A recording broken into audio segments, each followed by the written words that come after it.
राजमार्ग जन संघर्ष समिति ने की चरतोरसा डायवर्सन मरम्मत की मांग शुरू किया विरोध प्रदर्शन। चरतोरसा डायवर्सन टूटने के कारण फालाकटा और अलीपुर द्वार के बीच इस रास्ते से यातायात बंद है। मंगलवार की सुबह जब चरतोरसा नदी का जलस्तर थोड़ा कम हुआ तो डायवर्सन का टूटा हुआ ढांचा नजर आने लगा। इस डायवर्सन के टूटने से लोगों को काफी परेशानी हो रही है। इस समस्या का शीघ्र समाधान की मांग को लेकर राजमार्ग जन संघर्ष समिति के आह्वान पर मंगलवार को धरना किया गया।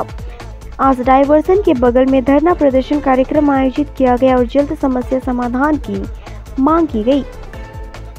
যে এইখানে 2017 থেকে 2024 পর্যন্ত আমরা একটা দ্বীপের মধ্যে বসবাস করে আছি।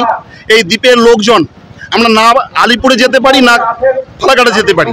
এই দ্বীপের মধ্যে যারা বসবাস করছেন তারা চিকিৎসা থেকে শুরু করে কৃষকের মেহনতি ফসল থেকে শুরু করে ছাত্র যুব থেকে শুরু করে ওরা হাসপাতাল বলুন, কলেজ বলুন, শিক্ষা প্রতিষ্ঠান বলুন, এমনকি বাজারঘাট বলুন, সমস্ত দিক থেকে বঞ্চিত। চিকিৎসার দিক থেকে তো অনেক মানুষ মৃত্যু ঢলে পড়ে যাচ্ছে। তো এরা সুচিকিৎসার অভাবে এইভাবে কতদিন এইখানকার মানুষ বঞ্চিত থাকবে? তাই আমাদের এটা আন্দোলন, আমাদের অধিকার আমাদের বুঝিয়ে নিতে হবে।